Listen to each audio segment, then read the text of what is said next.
আসসালামু আলাইকুম। শুধুমাত্র অষ্টম শ্রেণী পাশে বাংলাদেশ সেনাবাহিনীর অসামরিক পদে প্রকাশিত হলো আবার একটি নতুন নিয়োগ বিজ্ঞপ্তি। তো আজকে আমরা এই বিজ্ঞপ্তিটি সম্পর্কে বিস্তারিত আলোচনা করব এবং আবেদন পদ্ধতি দেখে নেওয়ার চেষ্টা করব।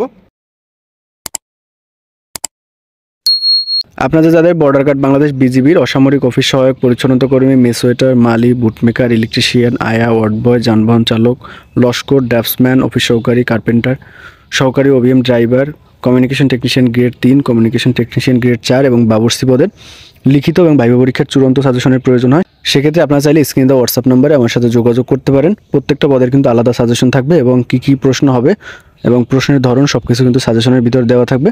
সেক্ষেত্রে আপনাদের যাদের সাজেশনটি প্রয়োজন হবে বিকাশ, নগদ অথবা রকেটে সেন্ড মানি করে সাজেশনের পিডিএফ কপিটি হোয়াটসঅ্যাপের মাধ্যমে সংগ্রহ করতে পারেন।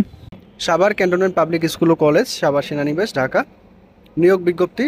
সাভার ক্যান্টনমেন্ট পাবলিক স্কুল ও কলেজে নিম্নলিখিত বিষয়ে শূন্য এবং সৃষ্ট পদে শিক্ষক কর্মচারী নিয়োগ করা হবে এবং আগ্রহী প্রার্থীদের নিকট থেকে দরখাস্তের আহ্বান করা যাচ্ছে।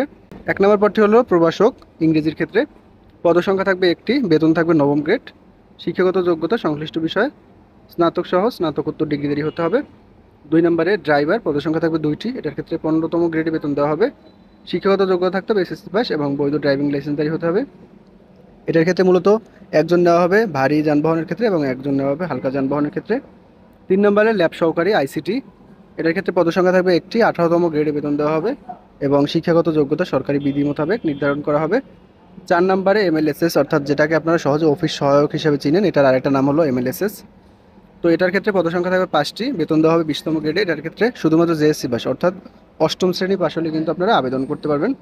এবার আমরা আবেদনের নিয়মটা একটু দেখে নিব।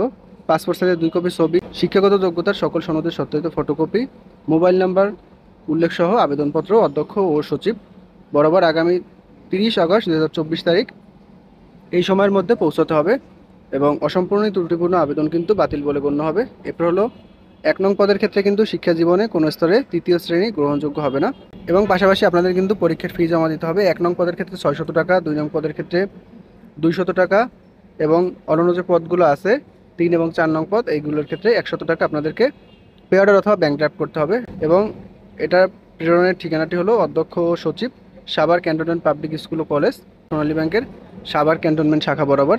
তো আপনারা যে কাজটা করবেন, এখানে যে কাগজপত্রগুলোর কথা বলছে এই কাগজপত্রগুলো সংযুক্ত করে আগামী 30 আগস্ট 2024 তারিখের মধ্যে আবেদনপত্র প্রেরণ করবেন। পাশাপাশি 1 নং পদের ক্ষেত্রে 600 টাকা, 2 নং পদের ক্ষেত্রে 200 টাকা এবং অন্যান্য পদের ক্ষেত্রে 100 টাকা পে অর্ডার করবেন। চাকরির যে একটা আবেদন ফর্ম আছে ওই আবেদন ফর্মটা আপনারা পূরণ করবেন। আবেদন ফর্ম পূরণ করতে যদি কোনো ধরনের সমস্যা আমার সাথে যোগাযোগ করতে পারেন।